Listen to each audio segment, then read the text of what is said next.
wacyi platform waxaa la aasaasay Sebtembar 2018 yoolkeeda ayaa ahaa in kor loo qaado wacyigelinta bulshada iyo jihinta jiilka soo koraya. Bilowgeedii hore waxay ku bilaabatay oo kaliya barnaamijyo ku baxa baraha bulshada sida faafinta fariimaha wacyigelinta iyo wixii la mid ah, laakiin markii dambe waxay u gudubtay in ay la falgasho bulshada qaybaheeda kale si toos ah.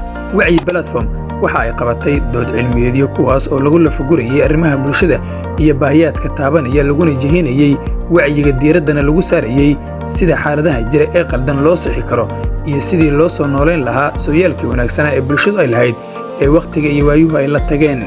waxaa da'yartay iyo aqoonyaanka ay u abuurtay diilo wanaagsan ee mustaqbalka dhow iyadoo soo gudbisay fariimo adkeynaya himilooyinkaasi. wacyi platform waa mashruuc dhalinyaro iyo mid aqoonyaan kaas oo bulshada qaybaheeda kala duwan ay wax ugu darsadeen, taas oo muujinaysa doorka wanaagsan ee ay kaga jirtay bulshada iyo inay tahay mashruuc ka soo dhexdhashay bulshada dhexdeeda.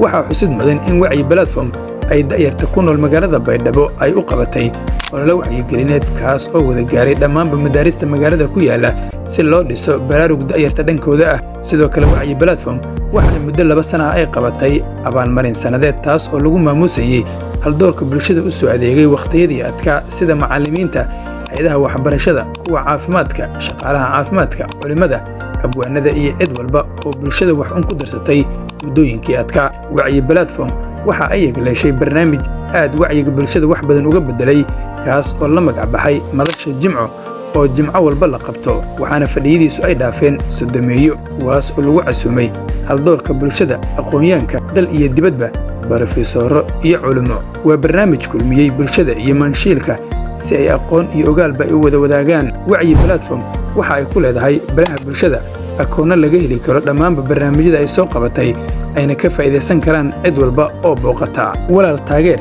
dhiirigeli wacyi platform oo ah hoyga maskaxda iyo mandhiska bulshada.